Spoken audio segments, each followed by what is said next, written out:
Hi, I'm Karen Smothers, Director of Clinical Services at Family Service and Guidance Center. Welcome to our first real-world parenting video for the month of April, and our topics for this segment are grief and mourning. So for this segment, I wanted to talk a little bit about how children experience grief, and for this segment, we're going to focus more on younger children.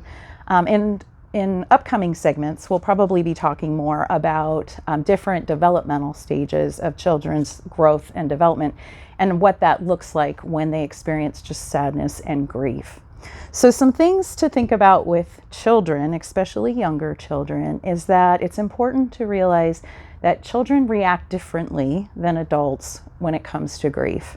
I think oftentimes in a situation, especially when adults are grieving, they kind of expect the same reaction from a child. And when they don't see that child showing or demonstrating the same level of sadness or tears, and all of the different phases that we experience when we experience grief, they assume that there's a problem or that the child's not taking it seriously. And sometimes are even insulted or offended that the child isn't mirroring what the adults around them are. So some things to look for when a child is grieving, because it does look different and that's okay. So we want to make sure that as adults we're not projecting our grief on our children and expecting them to act the way we are. But to understand what's developmentally appropriate, first of all, oftentimes when children experience sudden grief, first of all, they're trying to grapple with what kind of change that looks like in their daily lives and their routine. For example, if a child loses a parent and is grieving a parent, that's probably hard for them to understand where the parent has gone. And so developmentally, they may not fully understand that, first of all, this is a permanent change, and expect that, much like cartoons that they watch, that people die and bounce back again. This is just a quick goodbye and come back again. So it's important to realize they may not understand the true extent of the loss. So when children experience grief, sometimes they regress. And when I say regress, they start acting younger than they really are. And so that might be baby talk, or getting very, very affectionate, sucking their thumb, wanting a blankie that they no longer wanted or needed, getting cuddly or not being able to sleep by themselves, wanting to sleep with another parent or in bed with their caregivers.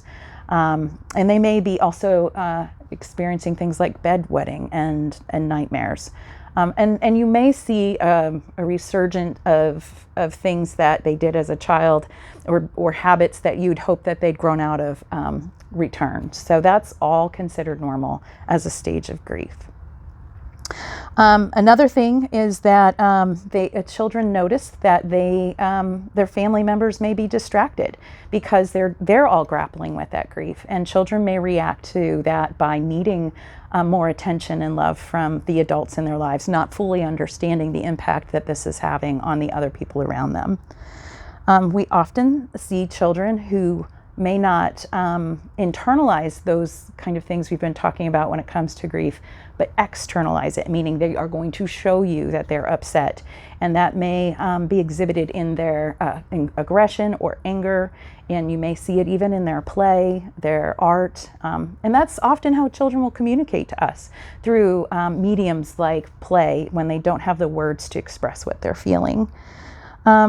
And so it's not uncommon that children need some time to adapt. So you may see these behavior changes and try to understand that with your child as they're just coping with grief. They may need more understanding and patience and affection. Reassure the child that this isn't their fault. There are a lot of great children's books that talk about grief. And if you do a quick search for some reputable books on grief, that's an opportunity to try to explain through a story what's going on in the family and what's going on in their lives. So that's all for today. So join me again next Thursday for more real-world parenting advice on how you can help your child manage grief and mourning. Thank you.